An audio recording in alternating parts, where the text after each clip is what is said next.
So let's take a look at the HC-X1000, Panasonic's brand new prosumer camcorder, offering some spectacular new features that compete with similar professional camcorder devices costing 2 or 3 times as much. Notably, the key attraction is 4K, and one that has an amazing 150 megabits per second, 60 frames per second in NTSC and 50 frames per second in PAL modes, all at Ultra HDTV 3840 by 2160 pixels. Not only that, like the Panasonic GH4 HD-SLM, the X1000 sports full cinema-like 4K at 4096 x 2160 pixels at 24 frames per second. And of course you've got UHDTV modes at 4K, 25p, 30p and 24p modes. Plus, if you want to shoot HDTV, you also have, again like the GH4, 200 megabits per second all intra modes at 1080 or long GOP classic FHD modes for 100 megabits per second recordings. So let's take a look at the X1000 body. We can open the lens protector. It has triple ring operation, which are illuminated for night time. It features a 4-position inbuilt optical neutral density filter featuring switchable off, quarter, 16th and 64th NDs. This will help to reduce the amount of light entering the lens. You've got a focus assist button, a focus switchable auto manual infinity focus switch, and of course the good old push autofocus button for instant autofocusing of your image subject. To the right of the focus buttons you've got 4 user programmable and selectable buttons. Notice that the focus assist button also functions as a 5th user programmable setting button. And below that you've got the menu switch with a scrollable wheel for you to select, push or set any of the software options on the display. You've got dual card slots where you can hot swap SD cards for continuous non-stop recording. Loop record if you don't know when the recording is going to start, and pre-record whilst in standby mode so that a few seconds can be recorded to ensure you make your shot in time. Below the SD card slots you can see the gain button, which features a 3-position gain selector with low, medium or high settings available. And then obviously you've got the shutter button to adjust the shutter, a white balance switch, dual channel stereo, 2 channels you can see here featuring line in, mic in and phantom power 48 volts. Below that we've got the intelligent auto mode or a manual selectable switch. If you're using the IA mode, that means you can just obviously hit that button and start recording straight away. Everything is done for you, including shutter and aperture and white balance. So just hit that button if you haven't got a lot of time to set up, and off you go and record. Then you've got the optical image stabilization button, the zebra button and a switch for the display to switch between display on screen or through the iFinder.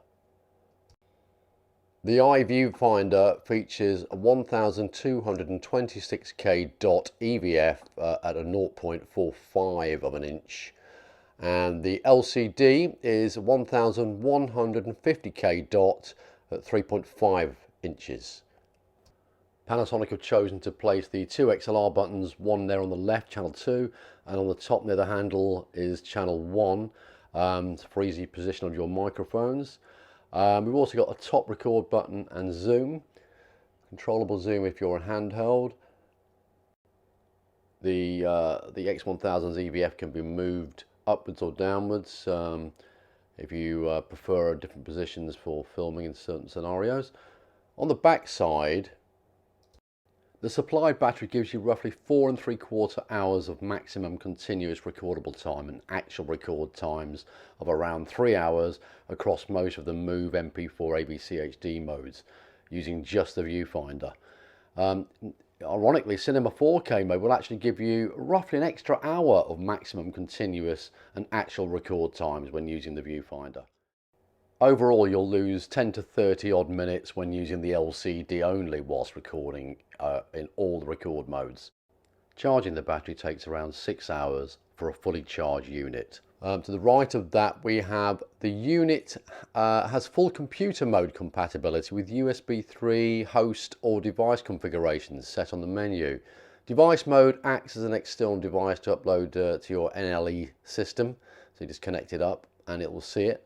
Host mode is used so you can attach an external hard drive to the camera so that you can copy over data to and from the internal cards or actually view thumbnails of stored clips on the hard disk. Finally, on the back, you've got an HDMI version 2 output, which delivers a really nice clean signal to your display or monitor. And I've checked that in 24 Hz mode at 24p, and at 50 Hz 50p, and 60 Hz 60p was working correctly on a Panasonic monitor, all in 4K. So as I say, a nice clean signal, and you can use a select on the menus if you want to include the display settings as well. The viewfinder, as you will see, will fully retract into the unit for safe storage when you're moving around, or if you just want it out the way when you're using the EVF. You've also got time-lapse record. You've got pre-record. Now, this is a feature of camcorders where you can actually, as soon as you switch the camera on, as you've got power up time, it starts recording instantly. So by the time you set up, you'll be able to capture anything you may have missed. So you've got what, a couple of seconds of pre-record at any one time in memory? Yeah. Okay. Yeah. You do have intelligent zoom and hybrid OIS, etc. You've also got digital zoom. As you're fully aware, with digital zoom, you do get a little bit of breakup in picture quality, but still pretty good. Again, with the Leica lens, so we're really pleased to have that still continuation. Different elements of controlling audio, and obviously mic levels, etc. So within the menu system. So on timecode now, timecode mode, timecode setup, full timecode setup as you'd expect out of a camcorder. And you've got free run, or we can just set it up to set up your hours, minutes, seconds, into whatever flavor you wish to do so. Sync to your EBU for the bars type. If you want to do a broadcast, set up the camera to your studio. You've got two changeable zebra detection setups with default set at 80% for skin tones and 100% for overall picture. These can be changed in increments. There are numerous setups for display, of course center marker on, level gauge, histograms, level meters for audio, etc. And obviously here you can effectively change the display, what you want to see on the LCD and EVF, yeah, the EVF as well. So there's quite a lot of information there just for that alone.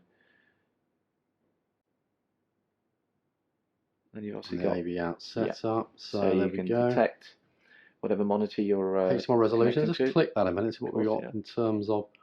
There you can see we've got the 2160 or the 1080, 1080i. So you can actually set up the HDMI out for your device, your display device. And down convert is available on there.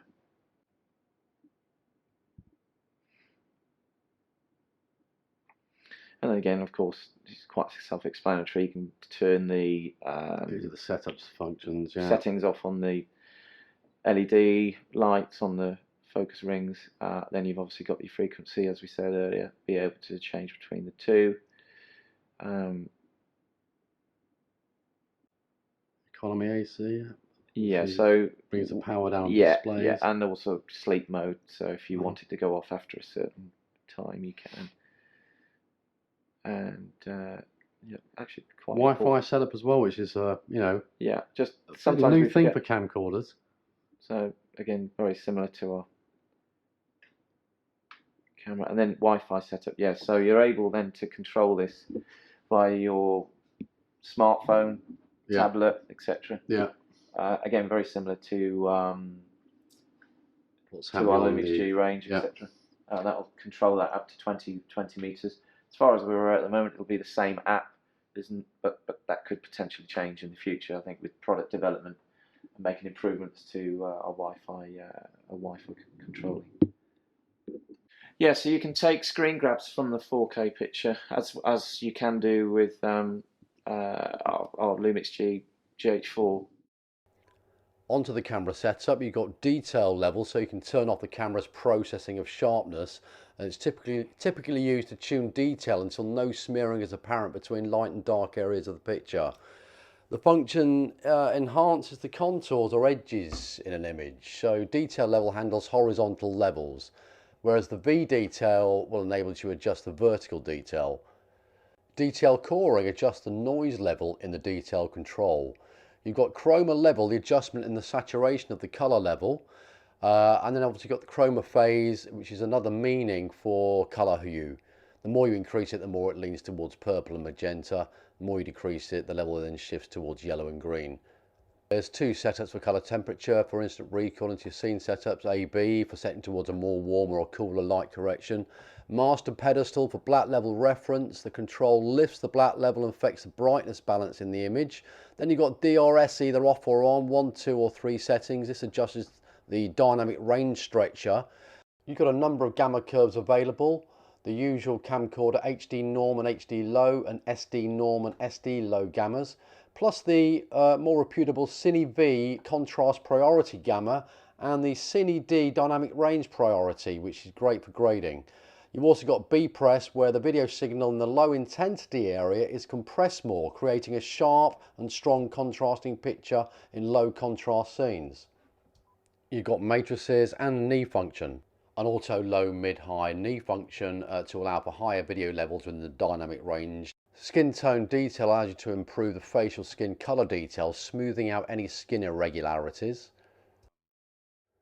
Focus transition time settings to set up focus settings over a variable amount of time. You've got flashbang compensation for reducing light band interference, such as flash photography. The X1000 allows you to quickly set up focus assist with area focusing and area iris modes, focus peaking with expanded focus screen functionality. You can change the colour of focus assist between different colours accordingly, and when you're in focus in red mode, the display changes to show you a red border. This allows you to speedily get focus as the subject glows brilliant red when in focus. Both mode means expanded focus and focus in red or one of the other colours is working. You also get 3 focus point transition points for changing the point of focus between subjects, so you can set and store for the scene you're filming either directly or at time interval points. Well, that quickly summarises the X1000. I really like this camcorder, and I'm going to be coming back to it, showing you exactly in another video of what we can achieve at 150 megabits per second in 50p and 60p modes. For now, here is a quick specification rundown, and thank you once again for watching.